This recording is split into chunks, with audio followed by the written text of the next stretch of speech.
Hey guys, this is Casey. I am joined by Sharif Fatou, who's a producer on Dead Space 3, and we're checking out the DLC for Dead Space 3. It's called Awaken. Welcome, Sharif. Oh, thanks for having me.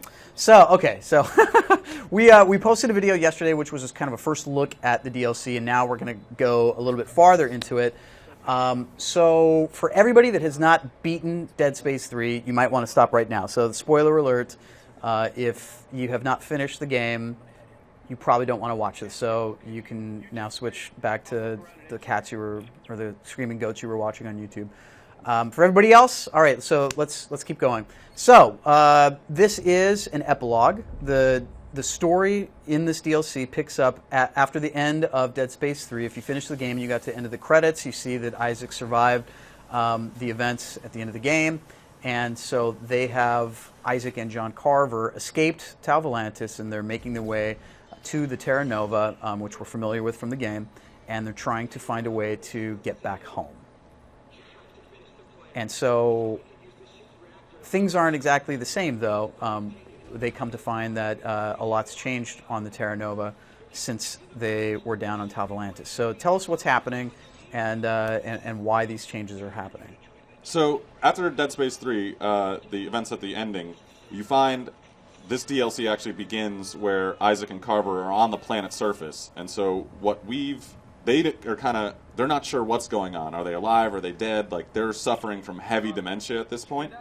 So by this point in the demo, or what we're showing here, they've actually made it off the planet's surface, and they are trying to go back to Earth. They just want to get home. So they are searching for a shock drive on the Terra Nova that will allow them to take the entire ship and fly it back to Earth. But as you can see here, and as we'll see as we progress a little further, there's been a lot of changes to the Terra Nova. So the unitologists that were part of Danik's people, as people from that played Dead Space 3 will know, there were some survivors, and they've made it back to the Terra Nova and kind of taken it over. And there's a new kind of cult leader that is leading them, and they have taken unitology to a whole new level. So let's talk about that a little bit. So we're gonna meet some of these followers, as it were. These are humans, but they're sort of fashioning themselves as if they were necromorphs. Yeah. So these are actually human beings that are not necromorphs, but they've fashioned themselves to be necromorphs. Like you said, if you could see here, like they've actually cut off their hands and sewn on these kind of claws to simulate being, a slasher, and they've kind of cut up their bodies, and this is all in kind of worship of the necromorphs. So they haven't yet taken the plunge into becoming necromorphs themselves, but they have, they're about it. And they're under the influence of their, kind of new cult leader that we'll see shortly. So now in the game, the main antagonist was Danik, and he ran kind of a paramilitary version of unitology. And so why have things changed with these followers? I mean, previously, really all we saw were these army guys, and they kind of all looked the same. They kind of all behaved the same. Why this sudden shift? So just like kind of fictionally, Danik was, as he kept reminding Isaac, throughout, he was a man of science, and he was kind of a practical unitology leader. Like he thought that just one second.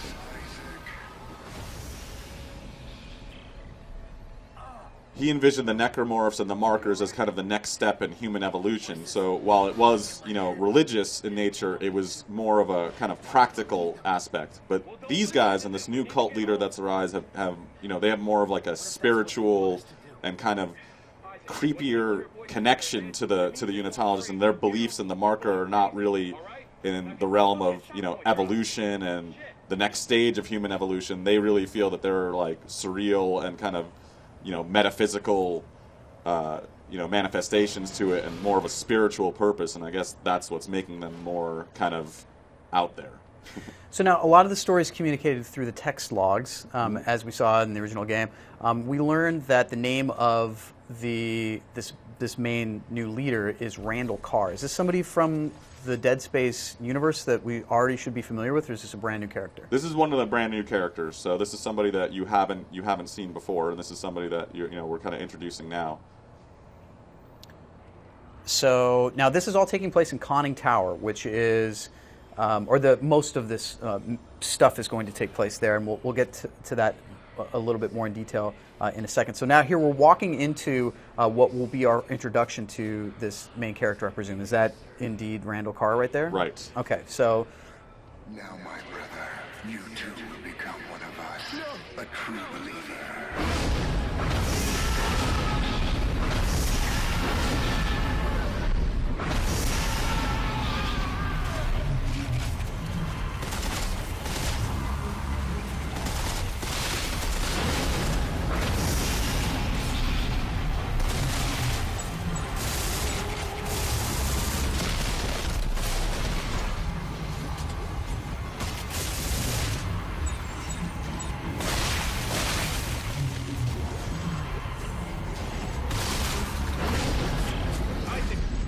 Okay, so what the heck's going on? So is this...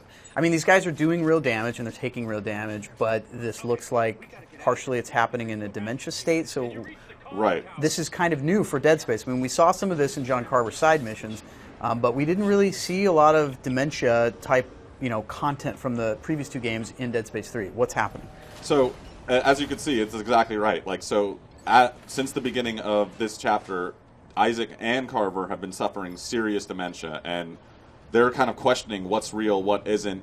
I mean, in that scene that we just saw, it looked almost as if that was something that was happening in the past, and yet it was happening in real time to Isaac as he was in there, because that scene was, the cult leader actually cutting all of the followers' hands off. But the question is it real, is it not real, and kind of what's Isaac's going through right now, and that's kind of the theme that we're running throughout, all of these chapters is, his struggling with his sanity, and just having that kind of dementia gameplay was something that we really wanted to do. So why didn't we see this type of stuff in the game itself? I mean, this type of sort of scary, horror, macabre, weird, cultish dementia. I mean, that was... These were things that the first two Dead Space games were sort of built upon, and very, attractive to gamers. And there was sort of some feedback and almost, backlash from the community that a lot of this stuff wasn't in the full game in Dead Space 3. Why is it now in the DLC, and why wasn't it in the original game? Well, I think that when you look at Dead Space 3, we had a lot of, the Carver side missions in particular, we really wanted to focus on, the dementia aspects, and we felt that, in the main game, that with Dead Space 1 and Dead Space 2, we had kind of done a lot of the dementia with Isaac. It was a running theme that we had, and we wanted to kind of go in a different direction for, his story and kind of his evolution as a character, kind of telling the same story again, just didn't make a lot of sense, but we had it, because that gameplay is awesome, and the themes and the kind of mood that it sets is something that is really uniquely Dead Space. And we try to preserve that with, kind of the Carver backstory and giving him depth and kind of experiencing. I thought that was one of the coolest things that we had done, was having, Isaac experiencing one thing, Carver experiencing another, kind of seeing what the differences are, having the different aspects in not just the fiction but in the gameplay. And so that's really what we tried. We wanted to double down on that for this DLC. And just really kind of bring it back to those kind of roots for not just Carver, but Isaac as well.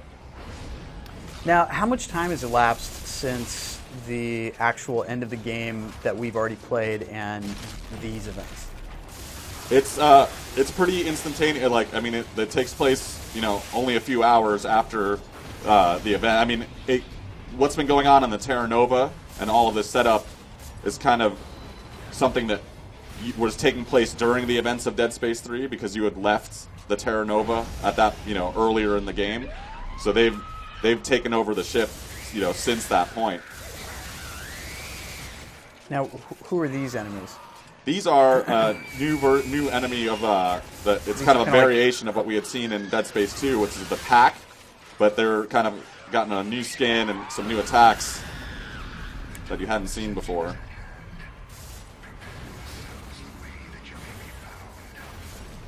So the sort of the overrun of these new cultists that's been taking place since the guys took the Corvair down to Tal Volantis. Mm-hmm. All right.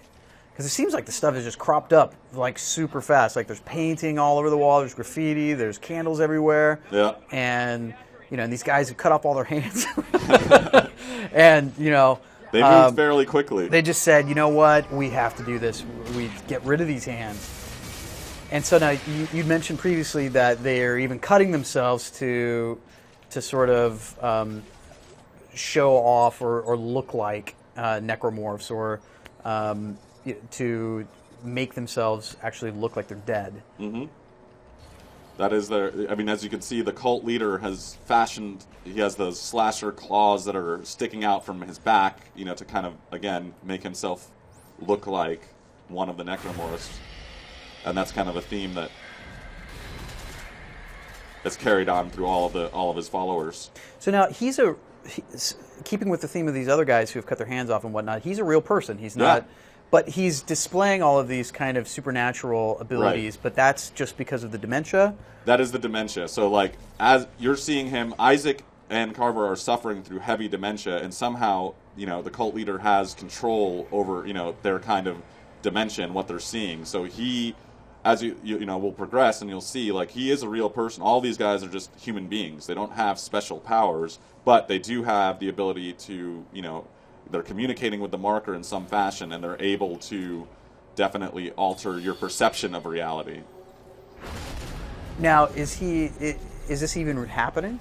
That's the thing. So is it actually happening?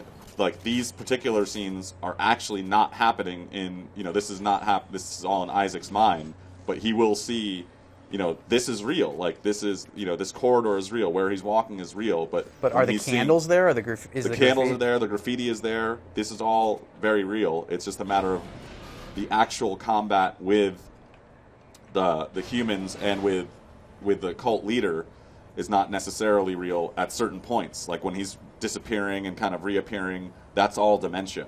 But when they're actually attacking you, and you can see there's subtle changes for those that are savvy, they can see there's kind of a dementia screen effect when things are not real.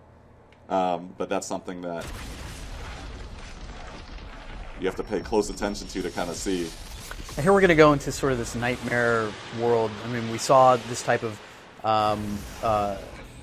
gameplay in Dead Space 3 with Carvers missions, or similar gameplay, and I hate those guys. You're low on health, bro.